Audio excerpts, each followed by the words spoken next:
Assalamualaikum warahmatullahi wabarakatuh.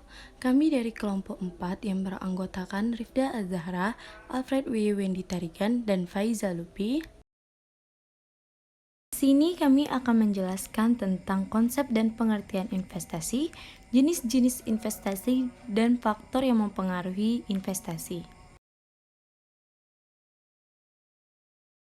Secara konsep, investasi adalah kegiatan mengalokasikan atau menanamkan sumber daya saat ini dengan harapan mendapatkan manfaat di kemudian hari atau di masa yang akan datang. Untuk memudahkan pengertian dan perhitungan, maka sumber daya ini biasanya diterjemahkan sebagai satuan moneter atau uang. Dengan demikian, secara konsep, investasi dapat didefinisikan sebagai menanamkan uang sekarang guna mendapatkan manfaat balas jasa atau keuntungan di kemudian hari.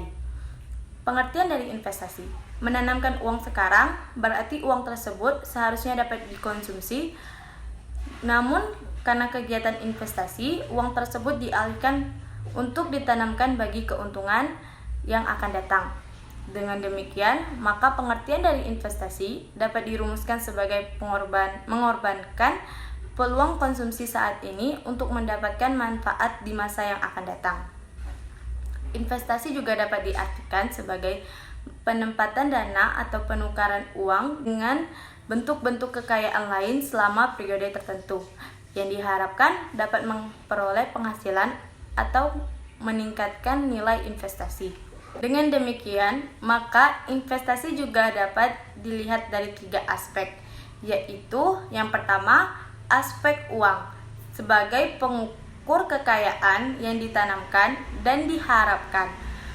Maka, oleh karena itu, untuk menilai kelayakan investasi digunakan juga konsep uang. Kedua, aspek waktu, sekarang dan masa yang akan datang. Oleh karena itu, untuk menilai kelayakan investasi digunakan yaitu dengan konsep waktu. Ketiga, aspek penting lainnya dari investasi. Contohnya seperti aspek manfaat investasi. Dari aspek manfaat ini, maka penilaian kelayakan investasi juga dilihat dari biaya yang ditimbulkan dengan menggunakan azas manfaat. Dengan demikian, secara konsep investasi sangat luas cakupannya. Setiap kegiatan mengalokasikan sumber daya saat ini dengan tujuan manfaat di masa datang. Selanjutnya saya akan menjelaskan tentang jenis-jenis investasi. Investasi itu memiliki banyak jenis. Di video kali ini saya akan menjelaskan beberapa jenis investasi khususnya di Indonesia. Yang pertama yaitu adalah investasi saham. Saham ini sudah sangat umum di kalangan masyarakat karena saham ini adalah salah satu investasi yang sangat banyak peminatnya. Saham ini merupakan jenis investasi yang di mana kita membeli saham di suatu perusahaan, apalagi perusahaan itu mungkin adalah kategori sebagai perusahaan Bursa Efek Indonesia, maka kita akan memiliki peran penting di dalamnya. Kita akan sebagai pemegang saham dari perusahaan tersebut sesuai dengan presentasi saham yang kita miliki di perusahaan tersebut. Yang kedua yaitu reksadana. Reksadana ini adalah wadah yang digunakan untuk mengumpulkan dana dari masyarakat atau sebagai pemodal, di mana dana ini akan diinvestasikan oleh manajer investasi. Yang selanjutnya adalah deposito berjangka. Deposito berjangka ini biasanya memiliki bunga yang lebih tinggi dibandingkan dengan tabungan jenis lainnya, karena dalam deposito terjangka ini memiliki tanggal jatuh tempo yang jelas, di mana biasanya itu antara 3 sampai dengan 12 bulan. Jika kita menarik dana yang ada di deposito berjangka ini dengan waktu yang telah lebih awal dari waktu yang telah ditentukan, maka kita akan mendapat sanksi atau penalti dari bank yang di mana kita berinvestasi di deposito berjangka. Selanjutnya adalah obligasi atau surat utang. Biasanya jenis investasi ini memiliki jangka waktu yang lama, antara 1 sampai dengan 10 tahun. Jenis investasi ini juga dapat dipindah tangankan sesuai dengan ketentuan tertentu. Obligasi atau surat utang ini juga memiliki dua bagian, yaitu obligasi pemerintah dan juga obligasi swasta. Obligasi pemerintah ini di mana surat utang itu dikeluarkan oleh pemerintah secara langsung, sedangkan obligasi korporasi ini biasanya dikeluarkan oleh korporasi baik itu secara swasta ataupun BUMN. Selanjutnya yaitu properti. Properti ini berupa barang, biasanya itu seperti tanah, seperti rumah, yang dimana ketika kita mendapatkan lokasi properti yang lebih strategis atau bagus, itu maka kan keuntungan yang kita raih akan semakin tinggi juga, karena ketika kita memiliki lokasi properti yang lebih strategis, harga jualnya juga akan semakin meningkat. Berbeda dengan properti jenis lainnya yang memiliki mungkin lokasi yang kurang strategis.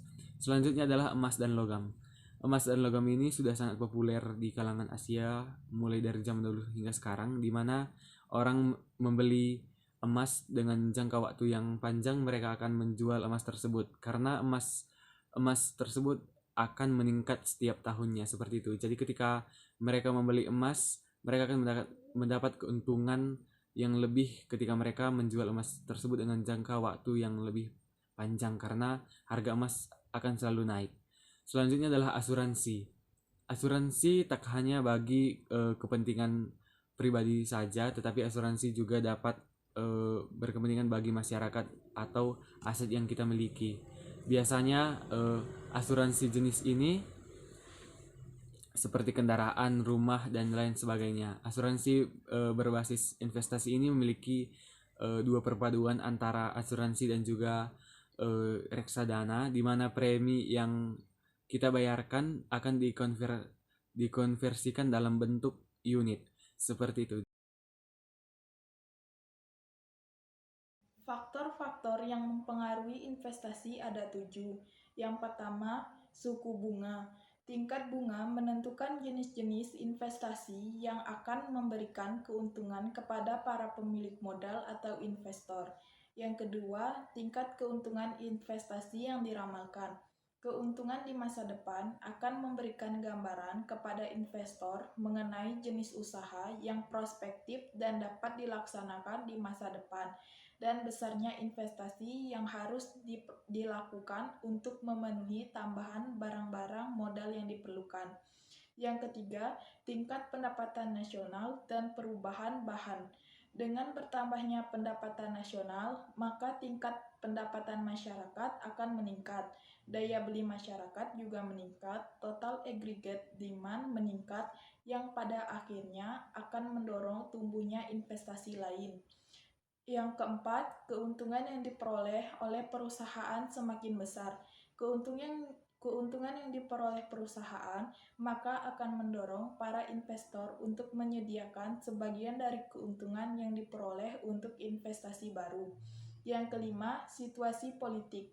Kestabilan politik suatu negara akan menjadi pertimbangan tersendiri bagi investor, terutama para investor asing, untuk menanamkan modal. Investasi memerlukan jangka waktu yang relatif lama untuk memperoleh kembali modal yang ditanam dan memperoleh keuntungan, sehingga stabilitas politik jangka panjang akan sangat diharapkan oleh para investor. Yang keenam, kemajuan teknologi. Dengan temuan-temuan teknologi baru, maka akan semakin banyak kegiatan pembaruan yang akan dilakukan oleh investor, sehingga semakin tinggi tingkat investasi yang akan dicapai. Yang ketujuh, kemudahan yang diberikan pemerintahan. Dengan tersedianya berbagai sarana dan prasarana seperti jalan raya, listrik, dan sistem komunikasi akan mendorong para investor untuk menanamkan modalnya di suatu daerah. Itulah penjelasan dari kelompok kami tentang investasi. Sekian, terima kasih. Wassalamualaikum warahmatullahi wabarakatuh.